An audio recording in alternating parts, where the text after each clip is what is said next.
Meteorologist Alex Williams here with you in our Weather Impact Alert Center. And some of you, especially in Randolph County, reported the ground shaking yesterday afternoon. We could not confirm that because we did not get anything from the U.S. Geologic Survey, where we get our information from for earthquakes. However, yes, you did feel some earthquakes. They were very minor. Magnitude 1.9 is what we had. Two of them yesterday, one right before 4 o'clock, one right before about 9 o'clock in the evening.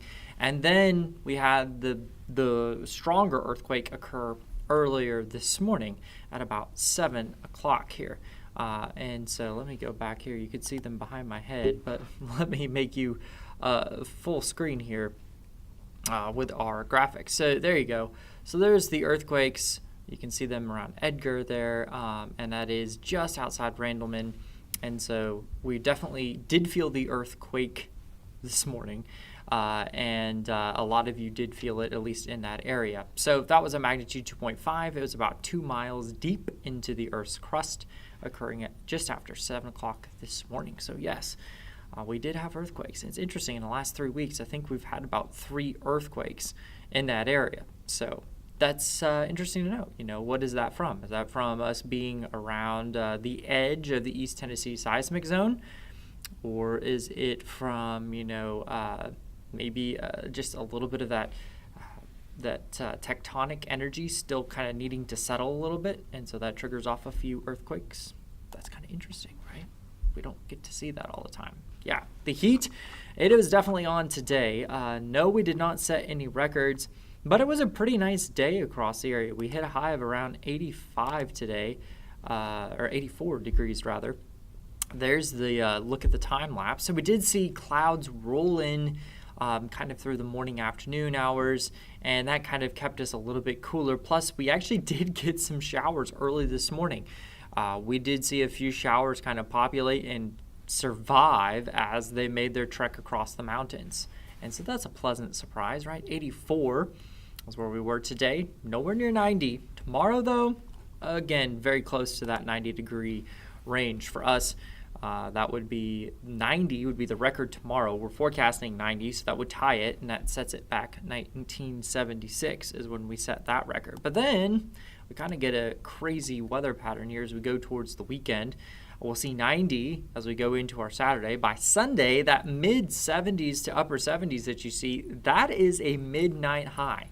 So we'll see the high kind of peak at midnight, and then temperatures will drop throughout the morning pretty quickly into the 50s. So we'll go from the mid-70s to the 50s in just the space of a few hours. We might warm back up to the mid-60s, I think, by the time we get through the afternoon, but that's going to be a shock to the system, especially Monday morning's lows in the lower 40s, maybe some outlying spots in the upper 30s, and then temperatures staying a little bit cooler after that as well.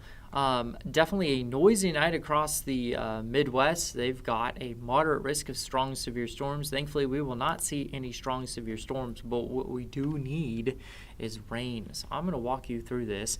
This is Saturday morning, so maybe a few passing clouds into the morning. It is going to be a very hot afternoon. Highs right around those low 90s and some upper 80s in there.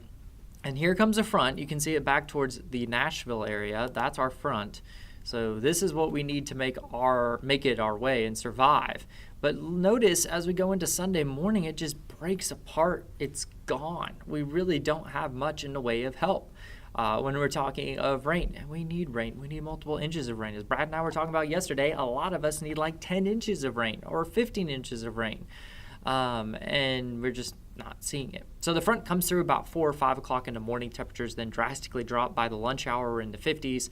And yeah, it looks like eastern state of North Carolina will get some of that rain, and then maybe a little reinforcing shot, little boundary here, a little front coming through early into Monday afternoon. That will keep us cooler and reinforce that cool shot as we go into Tuesday. Just to show you proof in the pudding as far as that rain forecast goes. That's it. I mean, this is just sad. We were at least looking like we're going to get some showers. Now, here's the thing. The trend has been on a downward side, but maybe as we get into the day tomorrow, we'll start to see some of that rain fill in. We can only hope because we do need it. We need it desperately. And then just to help you visualize the temperature drop, there's midnight, right before midnight, and then here we go into the noon hour. So in a space of 12 hours, we're dropping into the lower 50s. So from the mid to upper 70s to the lower 50s, that's going to be something you're going to feel for sure. And then maybe by the afternoon hours, as we start to recover and bring out some of that sunshine, we'll see temperatures recover a little bit into the mid 60s. So it will be a noticeably cooler day as we go into your Sunday.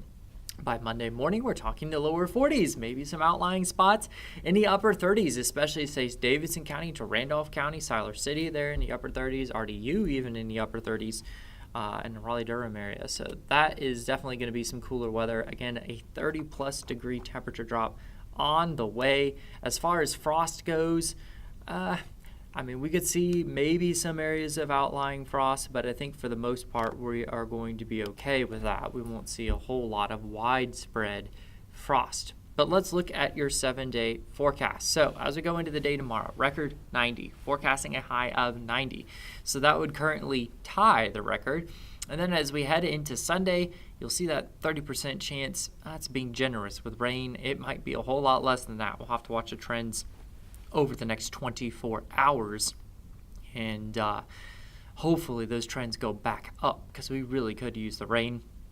By Monday, we're talking lows in the 40s, highs in the upper 60s, maybe a little cooler, especially we get that reinforcing shot of some cooler air to come in through the afternoon, as you saw there on our model. And then by Tuesday, we're looking at highs in the lower 70s, upper 30s for the start to our Tuesday before we return to the lower 80s as we go into our Wednesday, into our Thursday, into our Friday. So definitely some cooler weather on the way for sure as we go into the early part of next week, but not necessarily going to stick around for a long time, as we actually will see the temperatures recover just a little bit here. I wanted to pull up our upper level map here so I can show you what we are looking at. As far as where we are compared to normal. So there you go, tomorrow, high right around 90. It will be hot. And then as we go into our Sunday and Monday, look at even Sunday, with it being cooler to that midnight high, still above average. And then by Monday, a little bit below average, and Tuesday into the lower 70s as well. So that's what we've got going on there.